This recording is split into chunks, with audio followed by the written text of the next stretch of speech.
Paramashivoham. Om Nithyananda Paramashivoham. Om Nithyananda Paramashivoham. Om Nithyananda Paramashivoham. Om Nithyananda Paramashivoham. Om Nithyananda Paramashivoham.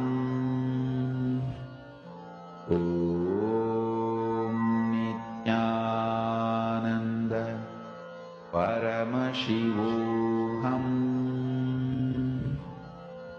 Om Nithyananda Paramashivoham. Om Nithyananda Paramashivoham. Om Nithyananda Paramashivoham. Om Nithyananda Paramashivoham. Please relax. Please relax. I request every one of you to share how many of you have started manifesting. From morning till now, how many of you have at least started moving the objects? Can I request all the participants to please share with us in the chat? How many of you have at least started manifesting where you are able to move the object, or even which level you are able to manifest, whether if it is moving the object in water or being able to topple the water bottle? How many of you have manifested? Can I request all of you to post in the chat? Ma Wintington.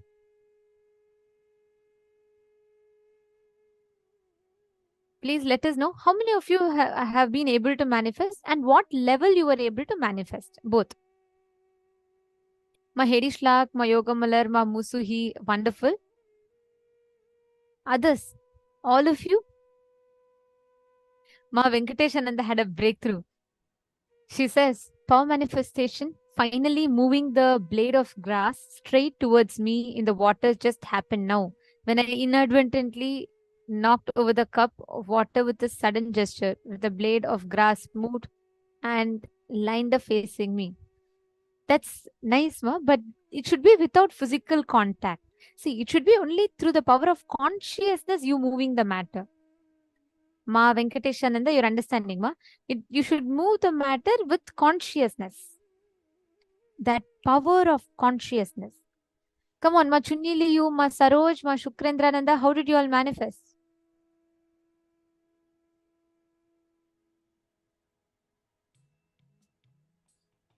Ma Carrie Chow, Ma Deepika Patel.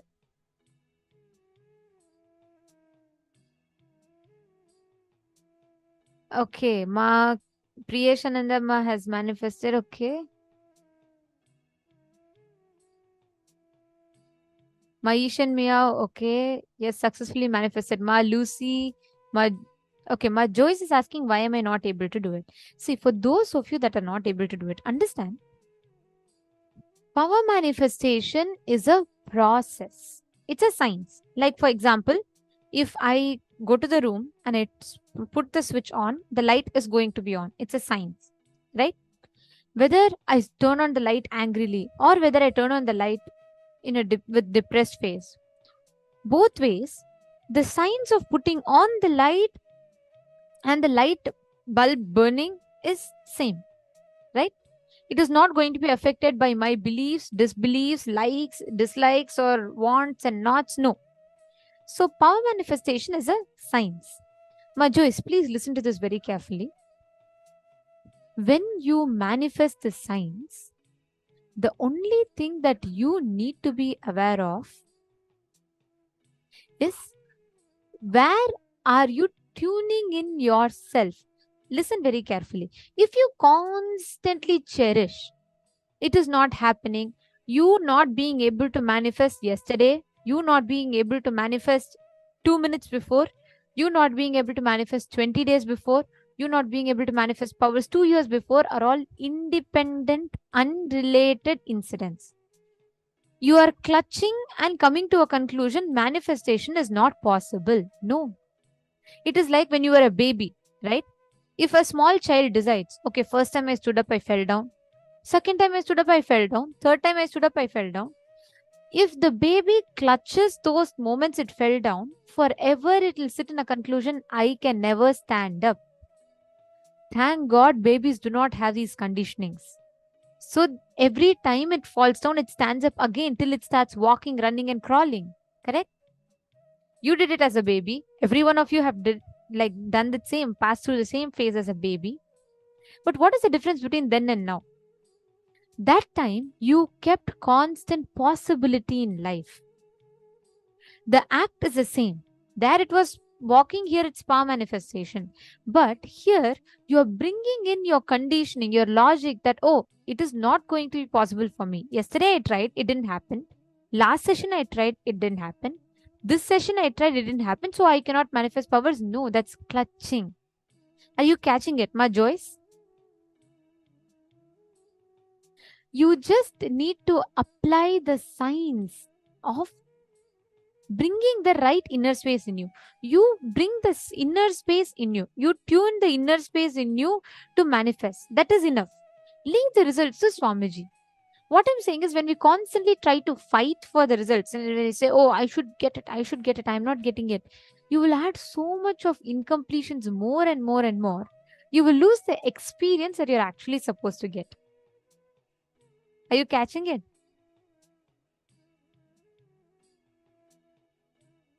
My Lucy is asking, how come I have more difficulty moving the needle or fruit on calendar?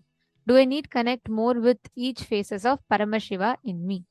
Yes, Ma Lucy, as you manifest each of these, it is like different levels, correct? So once you start manifesting, here it is not about practice. There's two different things. Sometimes, like the more I practice, I'll sing well. The more I practice, I can swim faster. The more I practice, I can dance better. The more I practice, I can read better. That is one way, right? Normally how we learn things. Power manifestation is not based on practice, but it is based on your biomemory believing, the conviction, the cognition that you have. If you believe, if your biomemory starts believing, hey, yes, look, I have been able to move a coconut.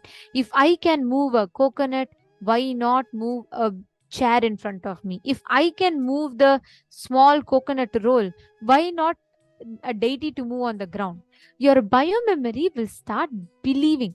So what happens is when you give yourself the first breakthrough, for example, first time you're able to close your eyes and you're able to start scanning, you're able to start seeing, you're able to start scanning a person's body, your biomemory will start believing it. It will say, oh my God, yes, look, I can also scan. I'm able to see. So from there, what happens is your biomemory will hold on to that and take you to the next breakthrough. It will say, oh, if I can see another person's body with my eyes closed and I can scan their body, why not heal?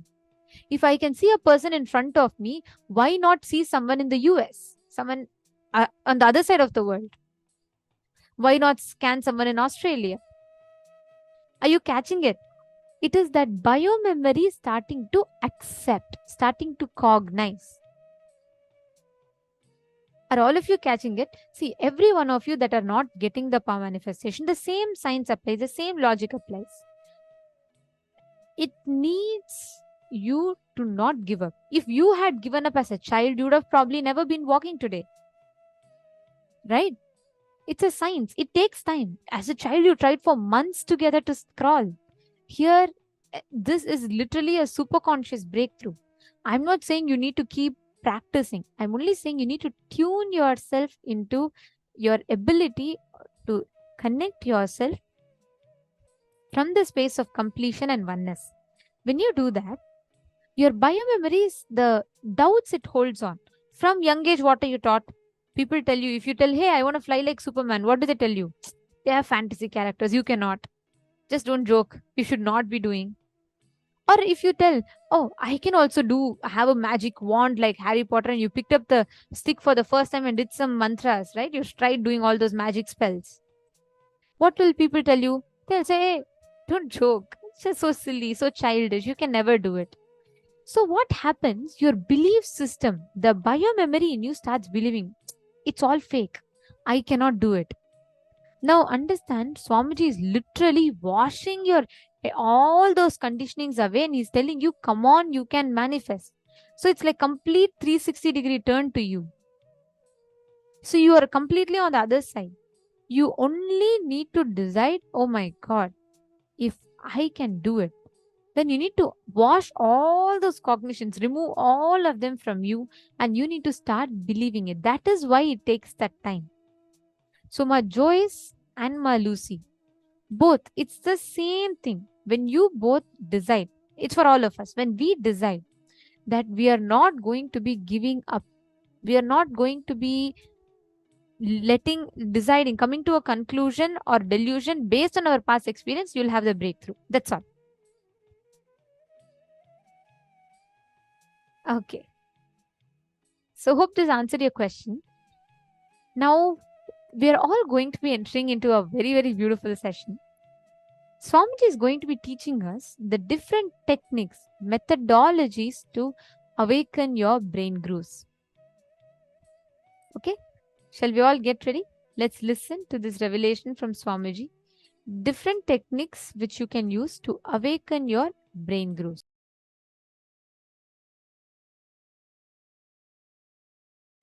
Many people come and tell me, Swamiji, you just tell me what meditation I should do. I'll do it in the house.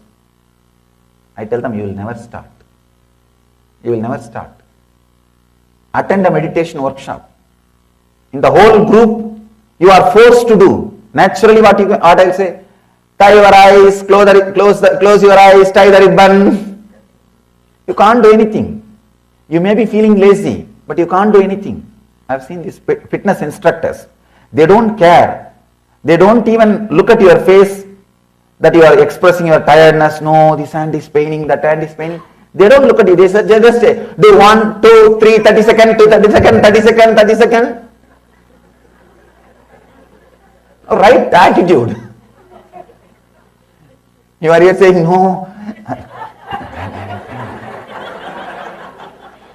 They don't bother. They just turn their face that side. Up, down, up, down, up, down. Only in the end they look at you and ask, are you all right? Here you are crying, you are asking this in the end. Same thing I also do. Only in the end I'll ask, did you enjoy? The whole day I know, because I have to create the positive abhyasa. Never miss a chance to live in the Sangha. Understand?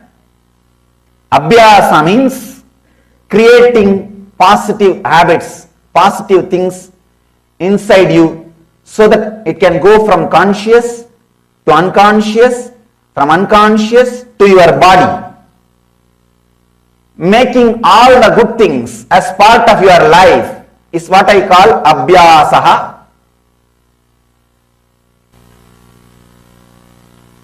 Patanjali very beautifully says, I just wanted to repeat that word. Tatra stitau yatnobhyasaha. The effort to remain constantly in that elevated state of awareness is abhyasaha. Understand? Many times when you listen all these words, you get completely inspired. I have decided from tomorrow, I am not going to miss Nitya Dhyan. And you buy Nitya Dhyan CD, DVD, ACD, audio CD, book. Sometimes I have seen husband will buy one set and wife will buy one set. Wife will say, no, if you are reading that book, in that page, I don't want to interfere you. I want my own set. on all kinds of things. And everything is ready except you. Except you. In the initial level, you need to go to a spiritual place. I can say this is a positive pub, where you see the body language of the people who drink divine, who drunk the divine, who are enjoying, who are radiating it, who are dancing with it, who are living it. You need to see their body language. You yourself need to be in that space. You need to be encouraged. You need that positive abhyasa. He says, effort to remain constantly in that elevated state of awareness. The big problem is, your body is unconscious. It has learned many habits earlier for so many years. So when you suddenly experience some higher truths, one glimpse, one strong experience, but your brain grooves are not habituated to hold on to that experience or to hold on to that high state of consciousness. The brain grooves are created only in a usual unconscious way. So what happens? You come down. Even I came down.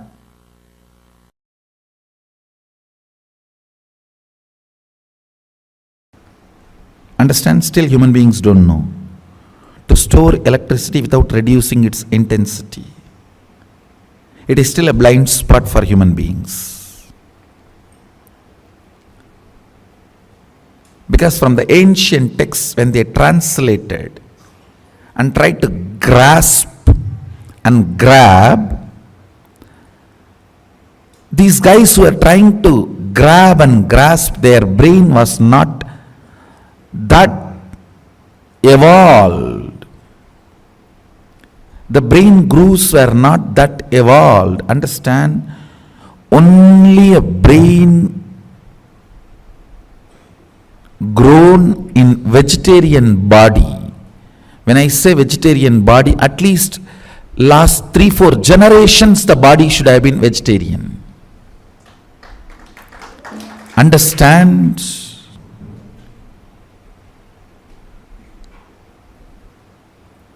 I am not trying to create any conflict. As a scientist, I have to tell you the truth. If you are born from a family where hereditary vegetarians, you are the most blessed body.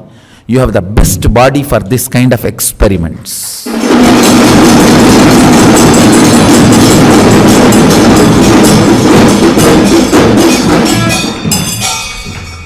I am telling you. I am not trying to put others into depression, and I am not trying to put others into low mood and all that. When I need to reveal the truth, I have to reveal the truth. If you are born from a vegetarian family, at least where few generations they were all vegetarians, and you are also a vegetarian, I tell you, if the Vedas are inserted into your system, the agamic circuits are inserted into your system, without any blind spots, it becomes reality.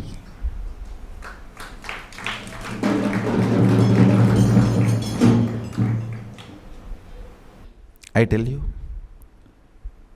all the Hindu gods and goddesses, their forms are nothing but the circuits seen by our rishis when they manifest those powers. The light circuit appears in the brain. For example,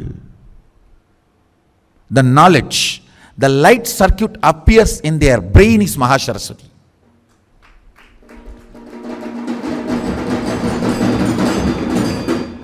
So the same dhyana sloka which they delivered, if you meditate, that same light circuit will be awakened in you.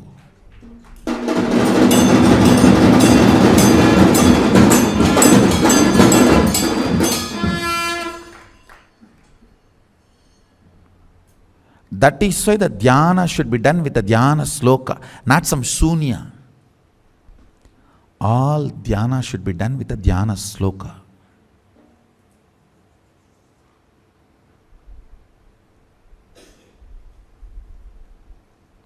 Anybody who does dhyana without dhyana sloka falls into shunya, depression. The shunya meditations are the most dangerous. Never get into that, as if already you are not depressed.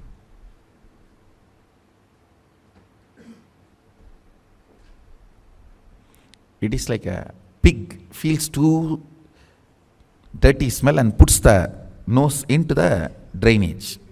Only if you take the face out, head out, the nose can smell the dirty smell. So put the nose into the drainage, no smell is felt, you see.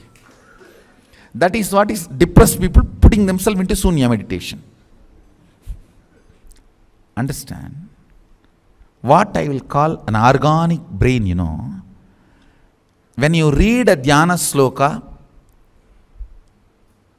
and understand, just if that form you are able to carve it in your brain without missing a leg or a hand or a neck or a ayuda or any part, you are an organic brain.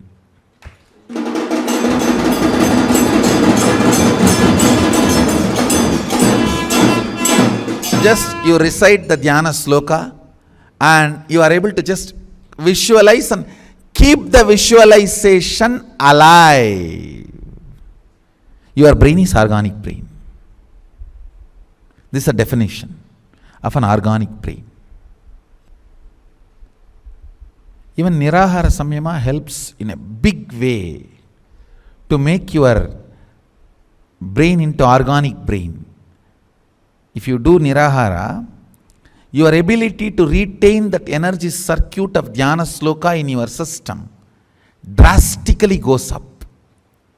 That is why upavasa during the vratas, and as you are asked to meditate with the upavasa, with less food or less job for the stomach, you will be able to, your brain is capable of retaining the energy circuits and manifesting the powers. That is why the higher the energy, more hands and more heads are described, because your brain needs to hold on. Your brain needs to grow such subtle way. I tell you, on banana leaf, apply the ghee and eat the pure Kaveri organic ponni rice. The ability of your brain to grow subtle grooves, an ability to hold the higher understandings and visualizations. Hey, it is not a joke. 47% of Indian IAS is from Tambras, one organization. You think it is an accident? And 50% of Microsoft is Tamil, Telugu, Kannada Brahmins. You think it is an accident?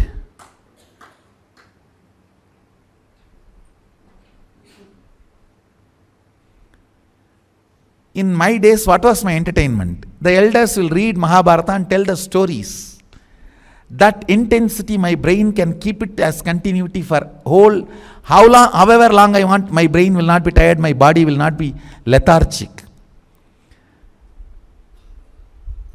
Intensity kept continuity is usage. Intensity not kept continuously is abusage.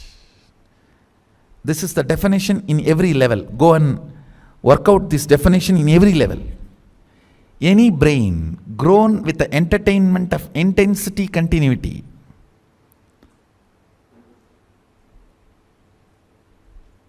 thanks to late invention of television.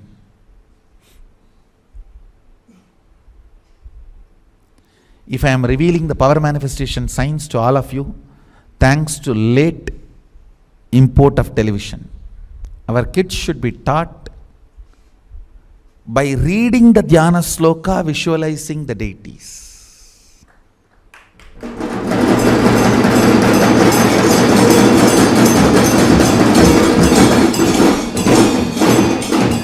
and drawing them or carving them or making them with your own hands.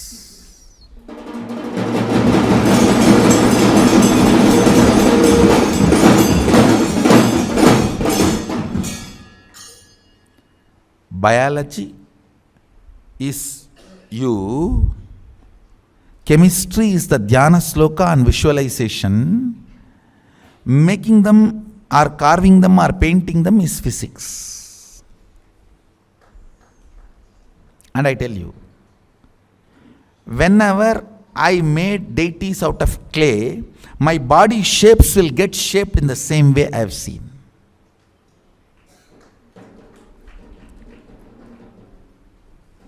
I have seen that happening in my life.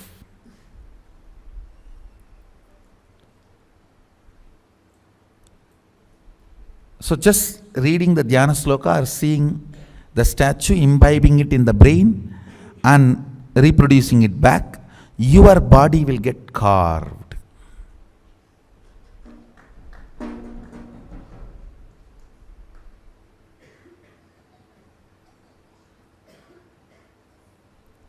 These are all the ways. Basic education is this only.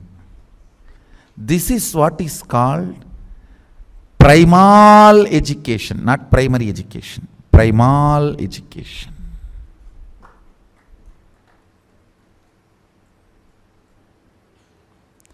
Where a child, by the simple instruction of words, is capable of visualizing and holding and reproducing that in the form of painting or art or a carving or anything. This is fundamentally the primary organic brain growing exercise and education.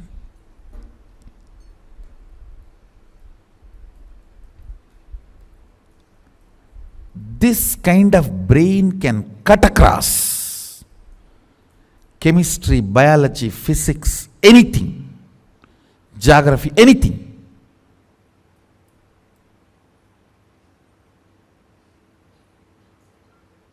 See, fundamental of the Vedic education is D.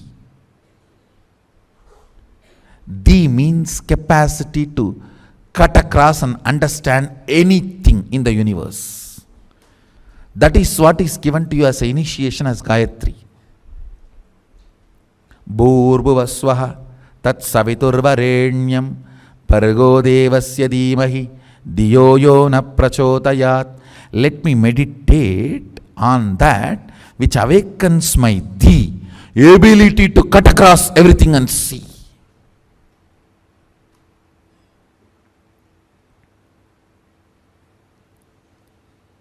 If you are given this Gayatri by the brain which cognizes the intensity and continuity is one and the same, you are blessed.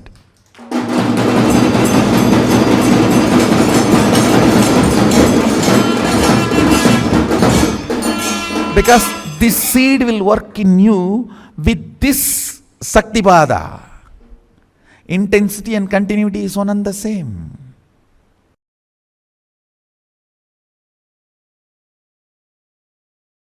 When your body is filled with sexual hormones, especially when your body is getting sexually matured between 14 to 21, if you do the tyaga of sex, between 14 to 21, renounce sex, I tell you, you will build the best body and mind, and the kind of the natural selection process your DNA will go through and the kind of a system you will build, oh God, you will have an amazing capacity to receive information, process and make decision. Something called the Meda Buddhi gets awakened in your system. Brain develops some most subtle grooves which receives information from multiple directions, processes them and reveals the reality and gives you the decisions, I tell you. anyone renounces sex and sexual fantasies between 14 to 21. I'm not saying renounce for your whole life, no. I am only saying at least 14 to 21. Renounce. Your DNA will go through its natural selection process with a quantum jump. It knows what kind of a jump it need to take, especially the cognition with which you sacrifice sex. That powerful cognition will attract multiple powerful cognitions from cosmos and insert all of that powerful conscious decision making in your cognition, in your conscious decision making system. You will create such an amazing body. That is why celibacy between 14 to 21 is called science of living like God, Brahmacharya. Science of living like God. After 21, I am telling you, till 60 give birth. 3 kids per 2 years. Need to give more birth. I am not saying be celibate forever. But this 14 to 21, when that whole gushing happens, you see, your internal organ, intra-organ, everything develops the way it is going to respond. That it's almost like your inner software gets written. That 7 years. During the time, Tyaga of sex does something extraordinary to your body, internal organ, intra-organ, and superconsciousness. In every level, the Tyaga, actually Tyaga is not moral lesson. It is a scientific lesson. In my Gurukul, Tyaga should be added under the classification of science, not moral. It's a science of living, not morals of living. No.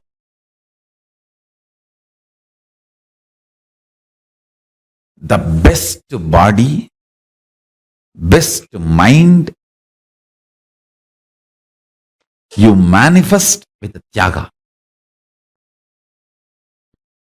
Understand? Between 7 to 14, body develops. Unfortunately, nowadays, even by 10, boys and girls become physically matured. So when I say 14 to 21, I meant in those days.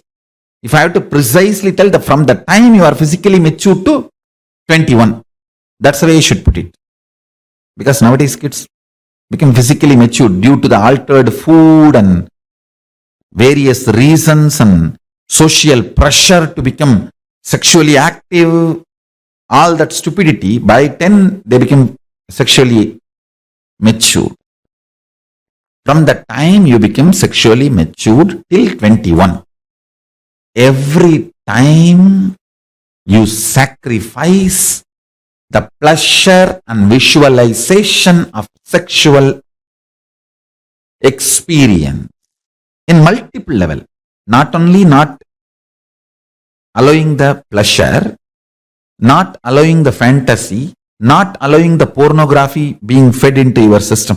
If you just do Tyaga of sex completely, every time you renounce, do Tyaga, your DNA in the natural selection process takes a quantum jump and selects next level. That develops kind of a very powerful ability to cognize the existence, because The sexual hormones are the most powerful hormones. When you are able to do tyaga of the instincts invoked in you by the sexual hormones, you develop certain energy, strength, grooves in your brain and the whole system, which is beyond normal survival, multiplication, instinct-based existence. See, unfortunately, this survival and reproduction, this instinct-based existence is an animalistic existence. It is the tyaga you do at that time makes you divine. After 21, give birth 2 kids per year or 3.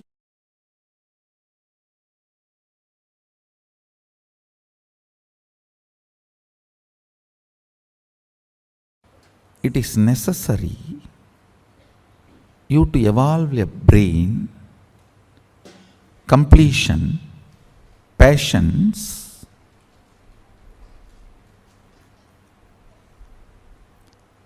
when I use the word patience, you can read it as will persistence, where the pure consciousness can reflect, the mirroring of the neuron can happen. It is necessary. One of the most powerful methodology to develop the subtle grooves in the brain and clean up all the toxic and parasite effects on your brain, try to do some visualization related activity like doing alankara to deities, carving deities, doing deities in clay or painting deities. Do something where you need to hold certain visualization in your head and your hand needs to express it. Hand or leg, anything is okay, because even in 64 arts, the painting through the leg is one of the art. Just by dancing, making the paintings, rangoli through the leg, anything. See, visualization should be held in your brain and your actions should express that. If you talk to my mother, she will tell that at least 300 to 400 clay deities I have made with my own hand. My mother used to scream. Now she is very happy I have done all that. In those days, she and my grandmother both will scream because I will not eat. Once I sit to do that, sometimes for 1 week I will not eat. She will be sitting with food, begging, come and eat, come and eat, come and eat. I will be just lost. And those days, you get only 2 big publications, Ramakrishna Mission and Ramakrishna Tapovanam. Ramakrishna Math has published Chandi, Devi Mahatmyam, the book name is. There all the Dhyana slokams of Devi will be there. I was actually a fanatic Shakta. You guys cannot believe. All the Devi I have, I carved it.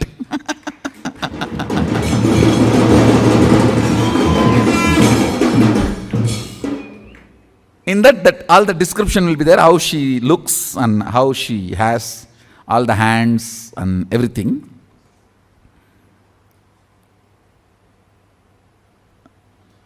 I'll get Ramakrishna Mission books. In that only the Dhyana Sloka and the Tamil meaning will be there.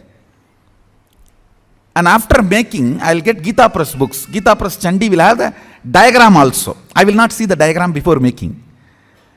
I'll read and make the deity, and then with the Gita Press book, I'll verify whether what I made is right or wrong.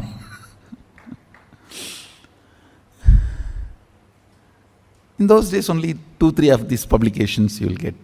And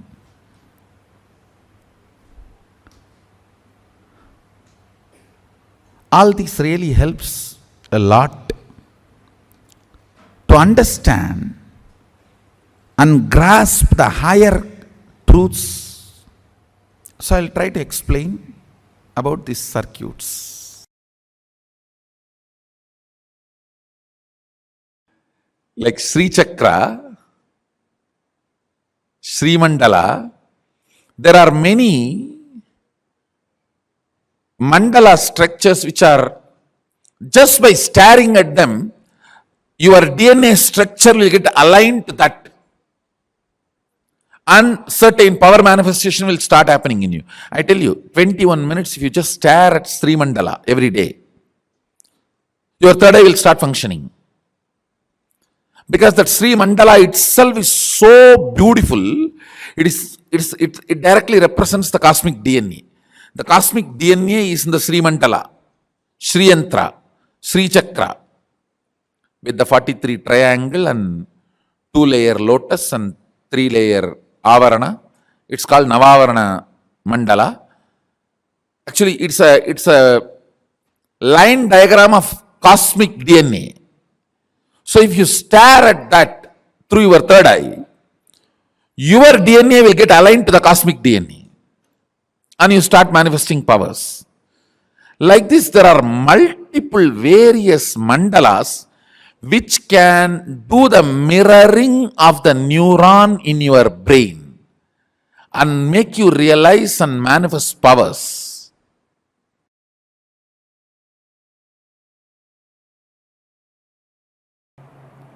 I should tell you, biggest enemy in your life is taste for anti-life.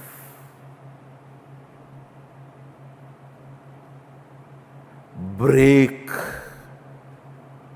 every time you go through anti-life taste.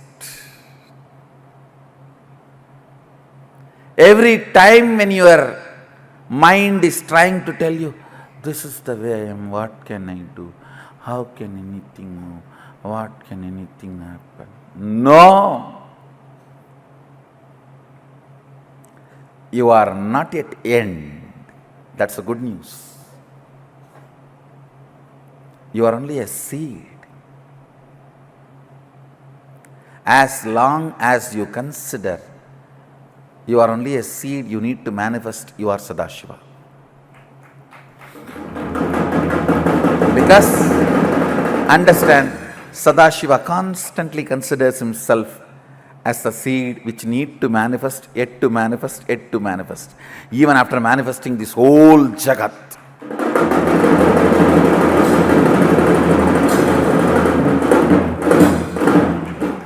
Even after manifesting this whole Jagat, making all the human beings walk straight, developing the most subtlest brain grooves, still he comes down to make you manifest all the powers, to push you to the next level.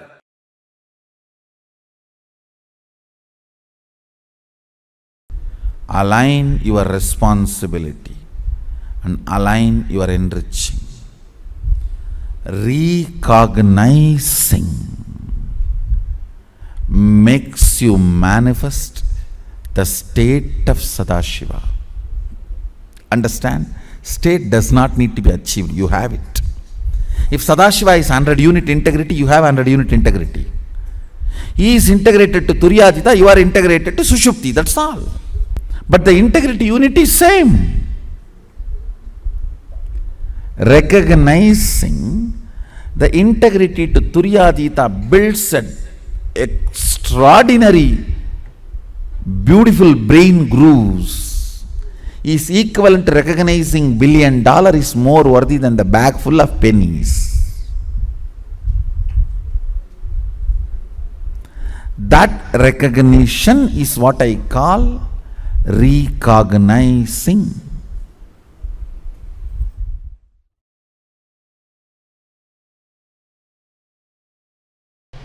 Listen, I'll repeat once more. Alchemy is nothing but using the 11 dimensions of the universe,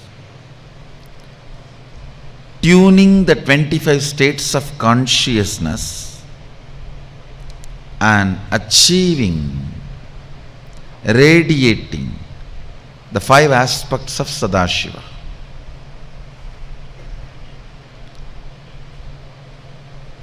Multiple things are used in the alchemy science. It starts from preparing the ground on which the meditation, alchemy process is going to happen. From there it starts. A solidified mercury. Mercury solidified without chemistry, chemical being added, just by the energy, means an enlightened incarnation,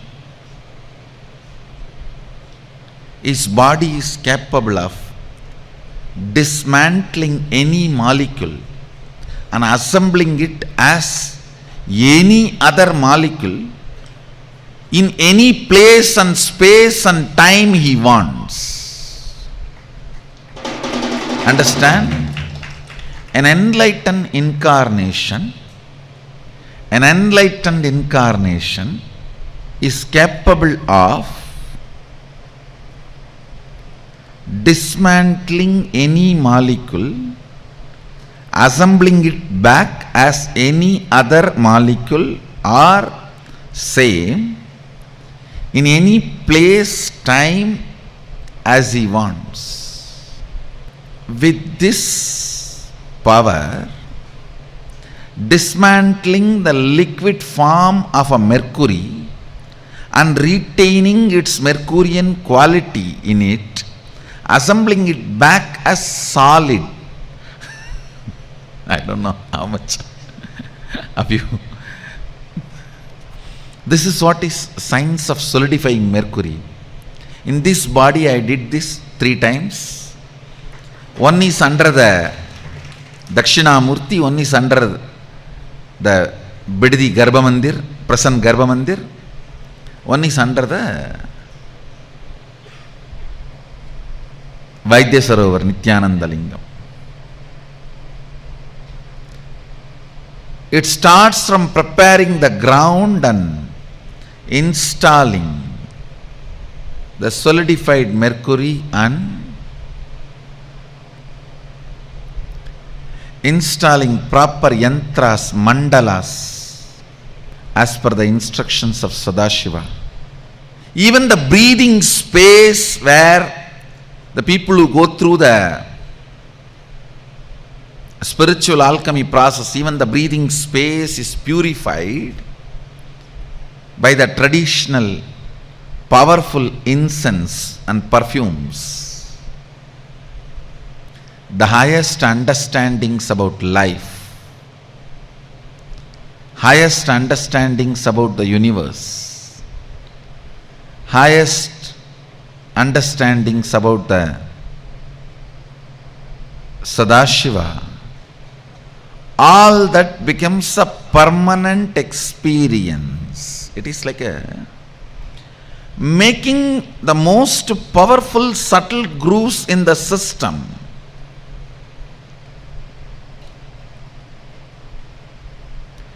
Making the most powerful subtle grooves in the system,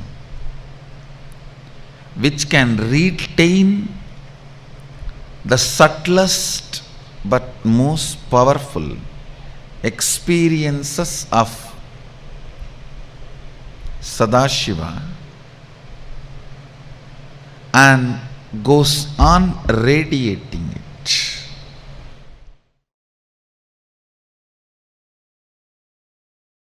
Enjoy.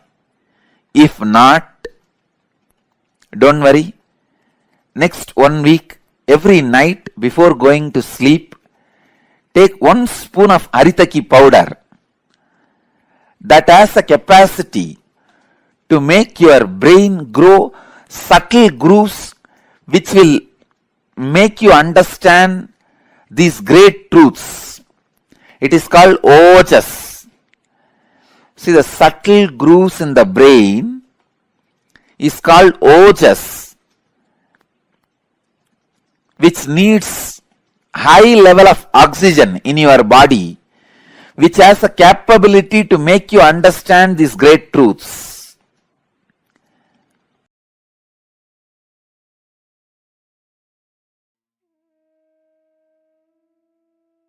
Right from consuming haritaki every night, to having a vegetarian brain, to doing physical yoga, workout, power manifestation, Swamiji revealed so many different techniques of how you can rewire your brain. But I'm going to start here with a small quiz. Okay. So, which technique did each of you click with for you to awaken or for you to rewire your brain? Come on, can I request all of you to share? Which technique did you click with? Ma Dhanalakshmi, Ma Shamila, Ma Joyce.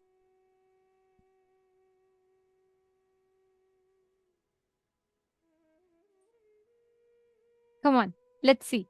Each of you can post which technique you clicked with and why. Ma Nitya Priyadvaita, you have posted that visualize and do things with own hands. That's beautiful. Swamiji explained the cognition why.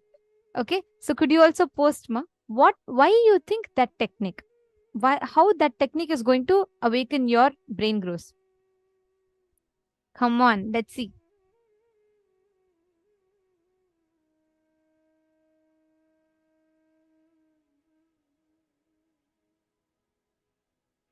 Okay, Ma Lucy, you have put Tyaga. How Tyaga awakens your brain growth? Swamiji explained the context also, right? Ma Ananda Sagara also. Please explain how it awakens.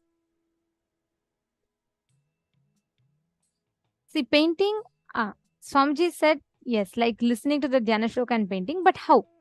Swamiji also explained how, right? Come on, each of you can post. How does that particular technique work on awakening the brain growth?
Come on, each of you post.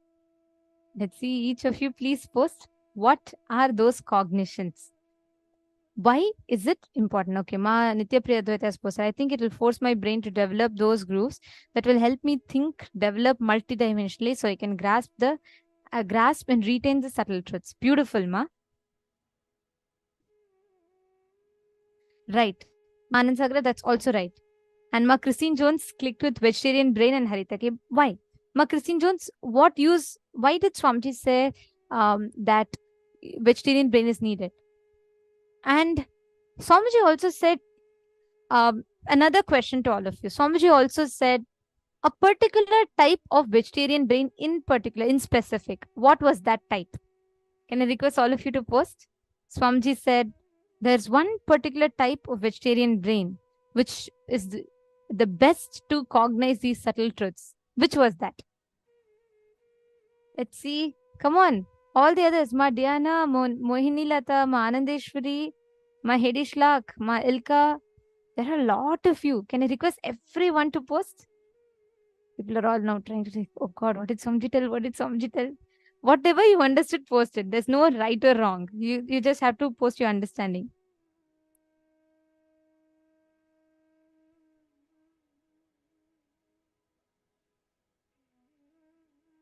Ma Lucy, beautiful. Ma Lucy has posted how she understood about Tyaga. That's right. Okay, all the others, Ma Chingho.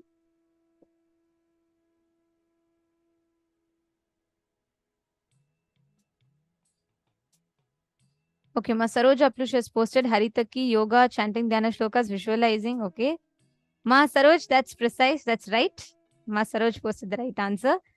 All the others, Ma Chunyiliyu, Ma Nitya Naresha. Everyone, please post.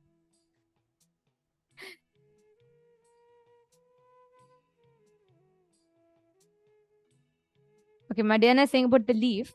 The leaf is different. Swamiji said that the leaf, a banana leaf, spreading the banana leaf, actually traditionally Hindus eat in banana leaf. So applying ghee on the banana leaf, on that putting kaveri rice, ponni rice, it's called, putting that and eating. That is one. But Swamiji had told, Christine Jones, that's right. Swamiji said at least 3 to 4 generations of Hindus. So only if at least 3 to 4 generations have been Hindus, they will be able to manifest it.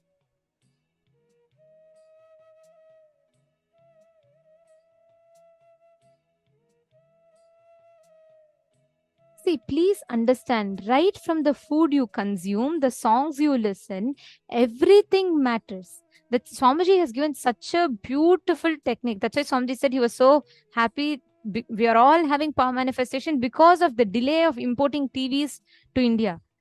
That is why Swamiji was born and raised in an ecosystem. There were no conditionings. Right now, even the age of physical maturity has been pushed to so early because of the continuous pressure. Like Swamiji said, continuously all the ideas that society imposes on us, all of that society pushes on us, that makes us become like so at such young age. Tell me, all of you tell me, you're all like interacting on day-to-day basis, probably many of your kids also, but you do see the kids today, right, in the normal world. How many of you notice at a very, very young age, kids start talking about dating, about boyfriends, about having relationships, they go on Tinder, have their Tinder profiles, but even before they understand who they are, they take jump into relationships.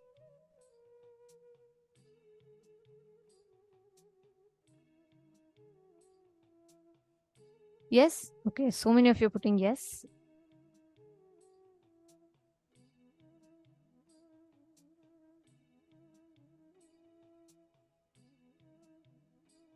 Yes. Please understand, that is why Swamiji tells that kids, when they are taught to visualize the deities. Ma Lucy saying, even my 2-year-old niece is exposed to all of this.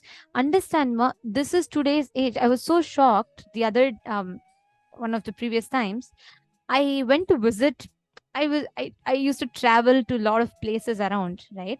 So I went to visit in one of those places, a school, okay? And the principal of that school asked me, he looked at me and I think I was about 19 years old back then, 19, just 18 or 19, something around that. And I went there and I conducted a class, okay? So basically I took this Kalpataru session of Swamiji's session on Kalpataru. And I conducted that session to all of them. So then I had asked them, I was teaching them and I asked if any of you have any questions, you can ask. So this principal of that school, he walked up to me and he said like, hey, what's your age? I said 19 years old. He was so surprised and he was so shocked and he asked, you're just 19 years old? Is this the age to talk about not falling in depression? You're talking about life and all. Your age is just 19. You've already decided to become a sannyasi. Oh my God, is this your age to take sannyas? Don't you miss the normal life outside? And I was really like, that left me thoroughly confused because I was surprised. I should not even say confused. I was so shocked. I felt so bad because the same society that tells a child at 18-year-old or 19-year-old talking about not falling into depression, not falling ups and downs, about understanding the powerful cognitions, the truths that our Vedas reveal, or having the right identity and the signs of completion, where they never fall into these depression, all of that. That's the lifestyle that Swamiji brings us, right? That is so weird for them. But the same age, half those kids in those schools, if you see the way they have completely, so many kids there told they have addiction to alcohol. That seems normal. So many kids there have the concepts, even before they can understand themselves, they are already getting into relationships. They have boyfriends, girlfriends. And I was shocked when one of the kids said, she was just like 2 years younger to me, 16-year-old kid. She said her classmate was suffering from alcoholism because he was suffering like a very bad pain because of breakup with his girlfriend. 16-year-old kid. But that is absolutely normal to society. When the very definition of what is right and wrong is so messed up. That is why Swamiji said that it only because TVs got delayed in coming to India, Swamiji could gift power manifestation science to humanity. Otherwise, by now, the constant pressure that society puts at, open your YouTube, open your Instagram, what do you see? Continuously, what trends? The society continuously feeds you the idea. Swamiji said, right? Everything is sexualized. Everything society feeds you constantly is all about these Instagram trends, YouTube trends, and everything.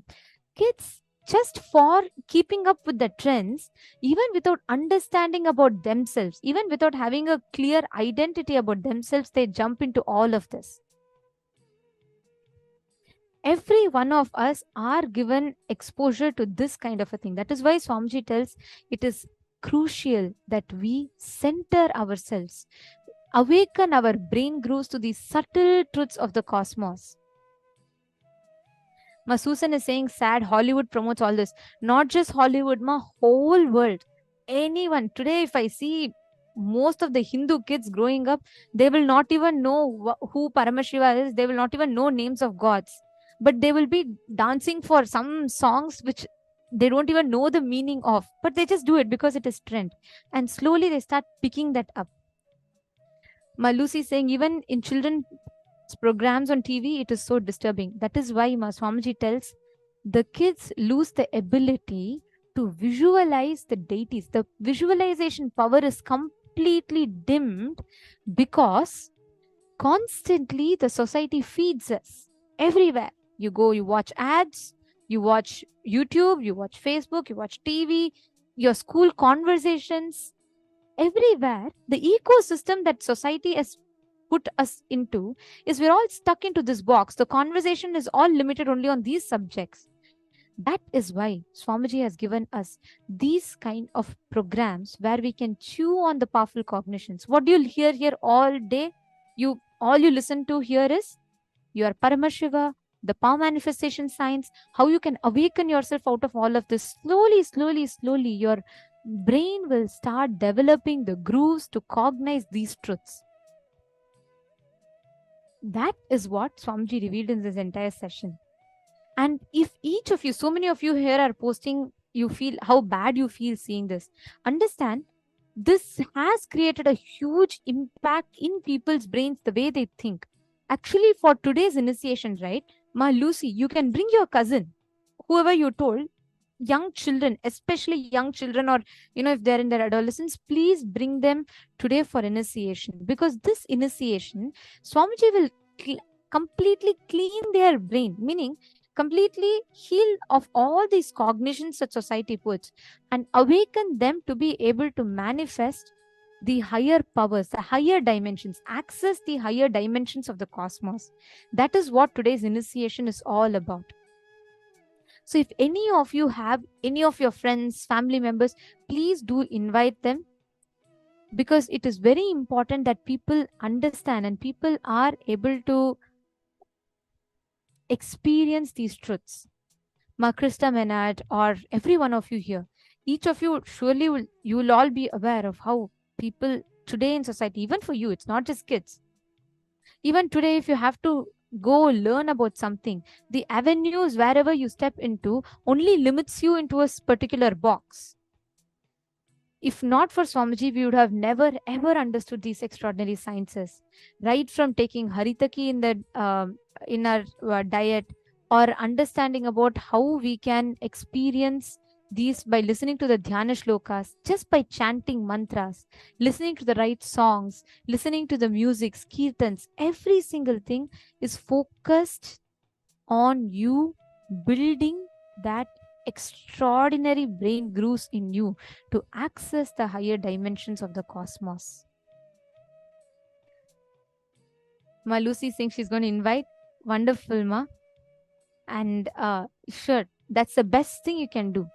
Ma Diana is saying, I had so many questions as a child and no one had any answers. And that is why children are pushed to access or get answers, solutions based on what is on the trend. So many deaths happen due to TikTok.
Sorry for that technical error.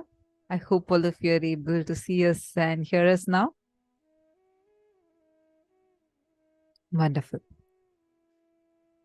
So now we are going to be entering into the power manifestation session where all of us are going to be manifesting the next level of consciousness over matter power.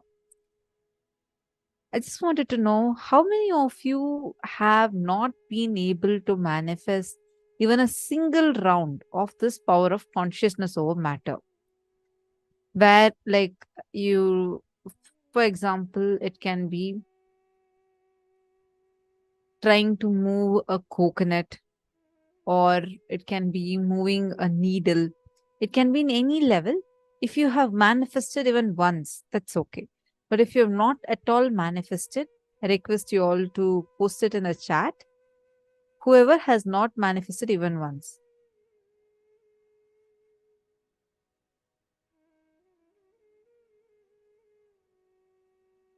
Ma Stephanie.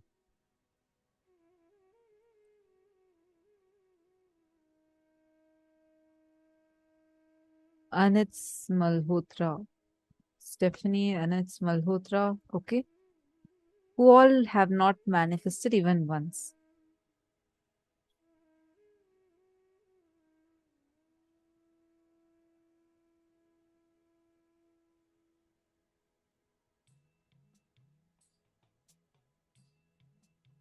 I'm not able to move water bottle yet. Mahongsu. Mahongsu, that's okay. That you can manifest. See, keep on manifesting. I just want to know the power of consciousness over matter itself. You have never manifested. Manifested other days, not today. Masuzan. Okay. Mavirupaksha. Mavirupaksha. Only if you sit into the manifestation, you'll be able to do it. See, I understand you're translating the whole time, but you need to sit and do the manifestation. Only then you'll be able to do it. Have manifested only coconut on hand. Okay. Not manifested today. Last year I did. Mavishoka. Okay.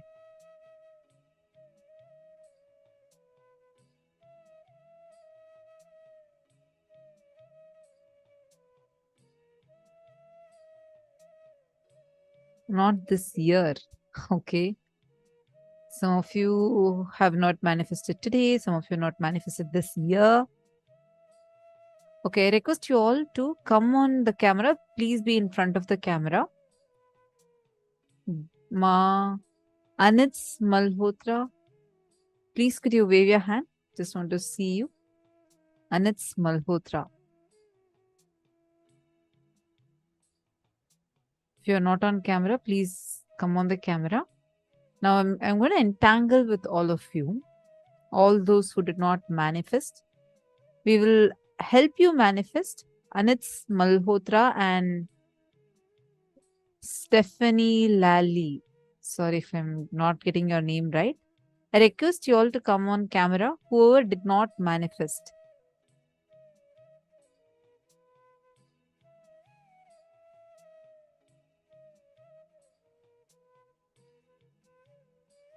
Anits Malhotra. Sorry, I'm not able to see you.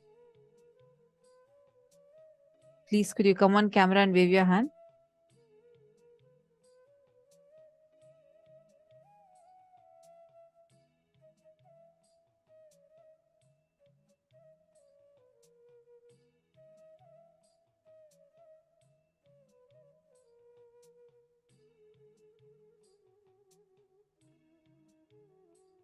Mahongsu. Yes. Definitely. Okay. Ma Anits Malhotra. Now I'm able to see you.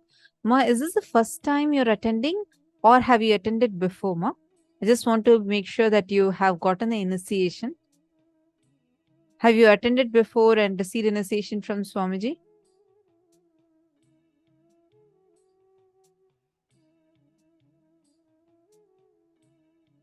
Stephanie Lally. Okay. If it's the first time, Ma, then I request you to wait till the initiation. Sit. You just sit here. You will not be able to manifest it now. See, I'll explain to you the science of power manifestation, how this power manifestation actually works. Now, we all have third eye. Everyone has a third eye. But now this third eye is dormant, like sleeping inside us. Not like, oh, it's like it has a potential. Visualize this, a lamp. It has the oil, it has the wick. It is just that it's not lit yet. Only when an other lamp, which is already lit, comes near it, the fire jumps from that lit lamp to this lamp and lights it. Same way, Swamiji's energy gets transmitted to us during the darshan, and that process is called as the initiation process. And that time, our third eye gets awakened. Now, using the power of your will, see, it's called as Agnya Chakra. The third eye is called as Agnya Chakra. Agnya means seat of will. Now, with the power of your will and the powerful cognition that Swamiji is giving, when you look at an object and will it to move, it will simply move. So you need the initiation. So welcome. So happy to have you here. Lovely to know that you're here for the first time. You just listen to the sessions, do the workshop, everything. Now, about at 8 p.m. Eastern Standard Time, we are going to be having the darshan from Swamiji. And Swamiji is going to be initiating us. And you will also be getting your third eye initiated from Swamiji today. You can even ask your boon saying that, Swamiji, I want to have my third eye awakened in the chat during the darshan, not right now, during the darshan. And at that time, Swamiji himself will awaken your third eye, and you will see that right after that, your power manifestation ability will just go so high. With your will, not just you'll be able to move a coconut or a water bottle or a needle in water, you will have the ability even to move situations in your life. You understood, Ma? Ma Anits Malhotra?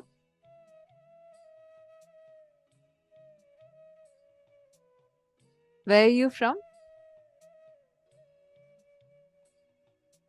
And Stephanie Lally.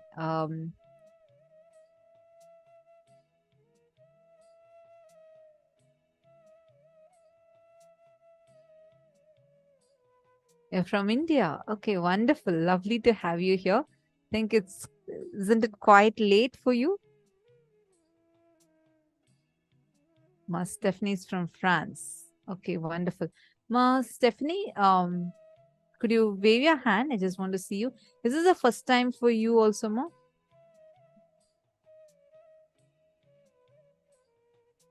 Or have you attended the program before?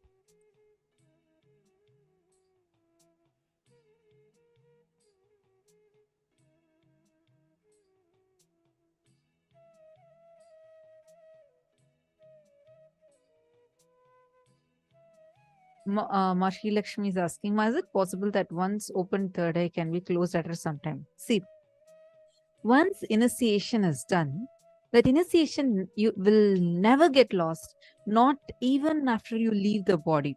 Even if you leave your body, this initiation will still be coming with you, because from this initiating your very consciousness. So even if you assume another body, let's say you're choosing to assume the next body, even in that body, your third eye will get awakened. So the third eye, once it's awakened, it can never be closed. But because of our lifestyle, because of the habits, our lifestyle changes, the third eye can get calcified. Like, for example, nowadays in so many countries, we have fluoridated water. Fluoride, by its very terms, it's considered as a neurotoxin. So in such cases, like you have a third eye is getting, you're continuously consuming this fluoridated water. It calcifies your third eye, which will be disturbing your power manifestation. But don't worry, Swamiji has given enough and more techniques, the detox methods, detox recipes, and what are the lifestyle practices you need to live. All that will help you and support you for your power manifestation. Second program, Ma Stephanie. Okay. If you have got an initiation, you'll definitely be able to do more. Just be on camera. I'll entangle with you and will help you.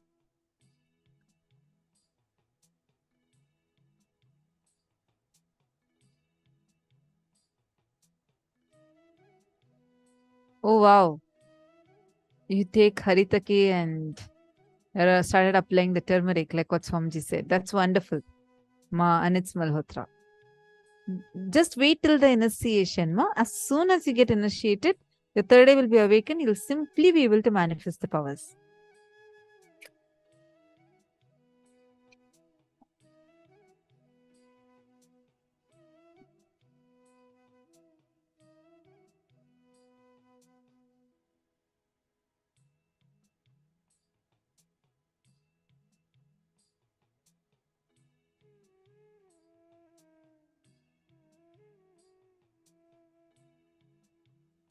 Ma Chingho, don't worry, sit now. I'll entangle with you. Let us manifest. So what all of us are going to be doing now is we're going to be keeping the water. So we are going to do two things. One, whoever has not yet moved, you're going to be moving the object in water. Whoever has already moved, you're going to be focusing on levitating the object in water. Now listen carefully. See. Intensely see through your third eye. Like how you move the coconut on another person's palm. What do? You intensely look at it and with the will, or you command it to move, right? You'll have the deep feeling connection with Swamiji, and with your strong will, you command it to move and it moves. Same technique. Just apply it here. You're just going to do it in water. Water is also a medium for you. It also connects with, like, it's also consciousness. It also has intelligence. Water responds to our thoughts. How many of you have seen Dr. Emoto's experiment of crystallizing water? Have you all seen how just whenever he utters a good word, the crystal structure becomes so beautiful. Whenever he utters a bad word, how the crystal structure changes, like completely gets disrupted? How many of you have seen it? Great. Now, that same science, now the water is going to respond to your thoughts. I request all of you, please sit straight. Have your head, neck and spine in a straight line. This helps your Kundalini flow. Please sit straight. Even if possible, you can sit at Padmasana. You're going to have a strong conscious will with which you're going to be manifesting this power. You're going to just look at the object, what you want to manifest with. You're going to look at it intensely. So how you're going to be doing it, you're going to be, first you can have the camera on, record yourself manifesting with another device. Take an object, like can be a needle or a grass or something, put it in a bowl of water. Have a timestamp camera, like there's an app, a timestamp app available on your Play Store. You can just download it and start video recording it. Sit and first connect to Swamiji. Chant the Mahavakya. Remember the favorite darshan, anything that will put you into the space of oneness at Swamiji. Whether it's your darshan or Swamiji blessing you, that one day when Swamiji called out your name and blessed you, or that message you received from Swamiji where Swamiji blessed you, any of these which will immediately put you into the space of oneness. Chant the Mahavakya a few times, and you're going to, with the intention, with the will to move the grass or needle on water, whichever direction you want it to move, with that will in you, you're going to look at it and move it. First, you can write down. Actually, you can, once you put it, you can write down in a piece of paper which direction you want it to move and keep it under the bowl of water, wherever you put it, keep it under that. And intensely look through your third eye and will command it to move. Just look intensely through all your three eyes. You're going to intensely look at it, and there'll be a connection you will start feeling. You'll feel like it's a part of you, and just will for it to move. It'll just move. Are you all clear?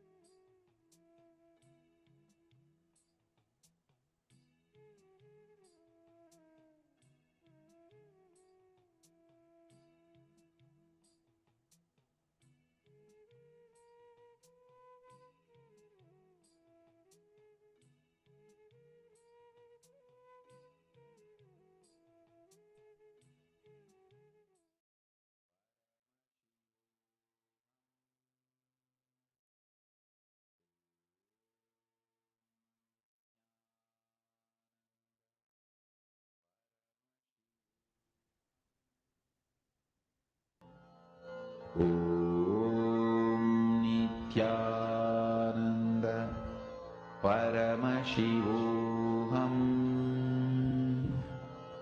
Om Nithyananda Paramashivoham. Om Nithyananda Paramashivoham. Om Nithyananda Paramashivoham. Om Nithyananda Paramashivoham. Om Nithyananda Paramashivoham. Om Nithyananda Paramashivoham. Om Nithyananda Paramashivoham. Om Nithyananda Paramashivoham. Om Nithyananda Paramashivoham. Om Nithyananda Paramashivoham. Om Nithyananda Paramashivoham. Om Nithyananda Paramashivoham. Om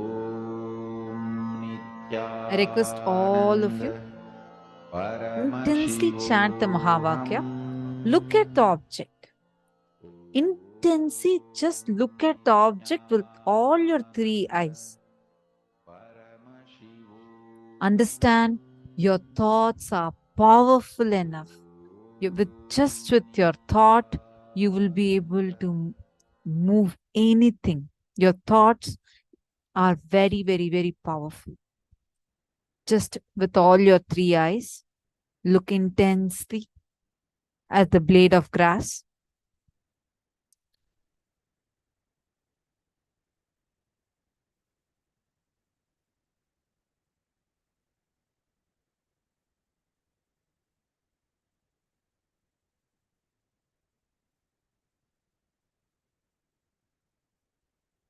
I'm seeing some of you are getting distracted.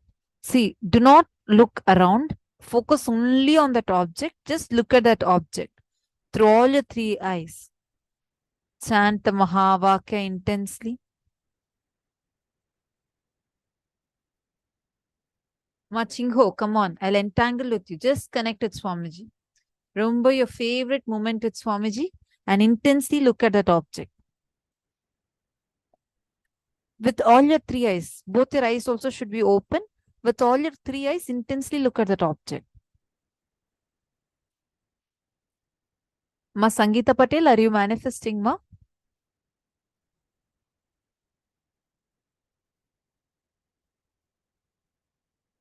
See, just get any small cup from your house, just fill it with water and put a blade of grass or a needle or something light like that. And you're going to be able to move it. Ma Joyce, you need to look intensely at the object. Ma Joyce Liang, intensely with all your three eyes, look at that object. Chant the Mahavakya intensely. And look at that object. See, all your three eyes should be intensely looking at that object. Hold on to just chant the Mahavakya inside of you.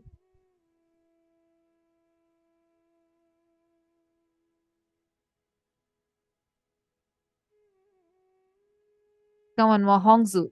Your eyes should be open. With all your three eyes, you're going to look intensely at it and move it. Just open your eyes with the will to move it. Look at it. Your intention should be to move it. Like tell, I want you to move towards right. Exactly that exact direction where you want it to move. You have that will and look at it.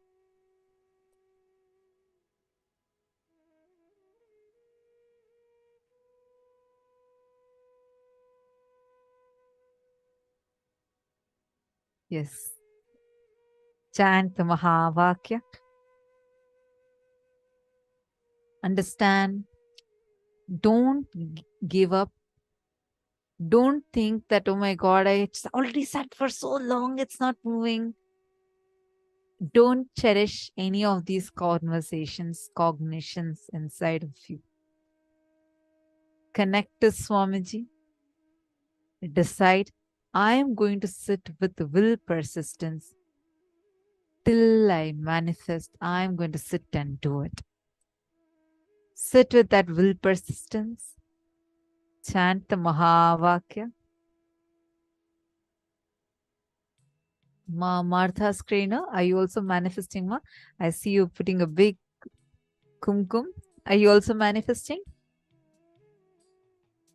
Ma Lucy, are you also manifesting? Okay. Intensely, Ma Lucy, don't move. Just intensely through all your three eyes, look at it. Chant the Mahavakya.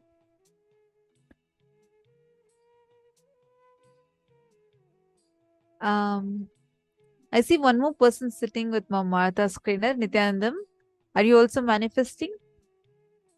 If you are manifesting, can you give me a thumbs up?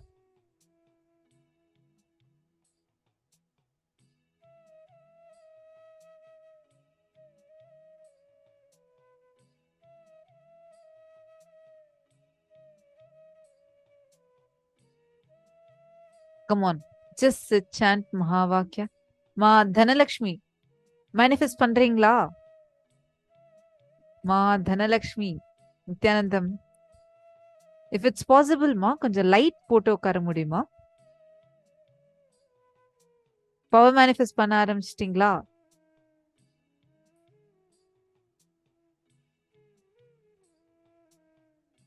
Ma Sonia Rao, come on. You also can manifest. Ma Dhanalakshmi உட்காருங்க. ஒரு சின்ன பாத்திரத்துல தண்ணி எடுத்து ஊத்திண்டு just get one blade of grass இல்ல ஊசி இருந்ததுன்னா ஊசி வைங்க. அதை தண்ணிக்குள்ள வச்சுட்டு நீங்க இன்டென்ஸா பகவானோட இப்ப கனெக்ட் பண்ணி மகாவாக்கியா சாண்ட் பண்ணுங்க.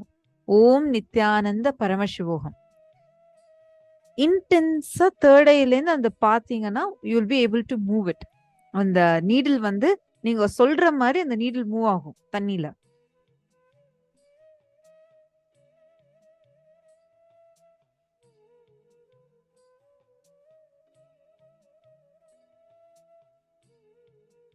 Ma Sonia Rao, hair clip is too heavy, ma. Don't use a hair clip. Needle is much lighter. So if possible, get a needle or get a blade of grass or something like that. Swamiji says even sometimes paper also is little heavier. So get a needle or a blade of grass, something that's already floating in water, because you're only going to move it now. For those who already started moving, you're now going to go to the next level. This initiation we got when we all were going to Kumbh Mela with Swamiji. Just before we all started the travel, Swamiji called all of us and gave a very special initiation. That is, Swamiji said, get a small piece of eraser, just a small piece, and we put it into our water bottle. And the third eye, and filled it with water. And with the power of third eye, levitating that. So it's very easy to manifest. It's just the next level. Once you manifest this, you'll be able to manifest that. Chant the Mahavakya. Intensely chant the Mahavakya. Nithyananda Paramashivoham. Om Nithyananda Paramashivoham. Om Nithyananda Paramashivoham. Om Nithyananda Paramashivoham. Mahavakya, spiritual lullaby for samadhi, and Suprabhatam, wake up call, wake up song for Paramashiva. This Mahavakya is spiritual lullaby for you to fall into samadhi. Suprabhatam, wake up song for Paramashiva to wake up in you. Just remember this one powerful cognition. This Mahavakya puts me in samadhi. This is spiritual lullaby for samadhi.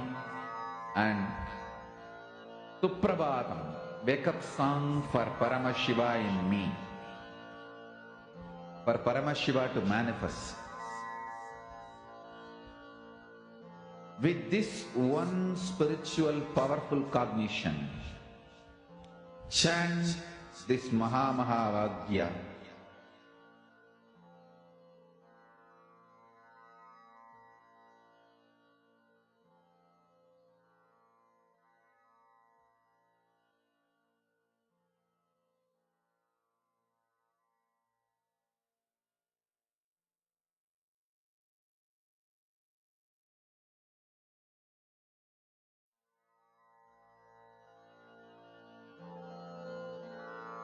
Mahavakya, spiritual lullaby for samadhi, and Suprabhatam, wake up call, wake up song for Paramashiva.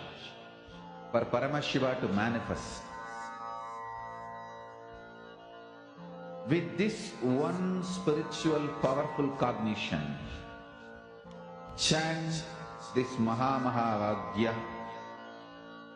Om Nithyananda Paramashivoham. Om Nithyananda Paramashivoham. Om Nithyananda Paramashivoham. Om Nithyananda Paramashivoham.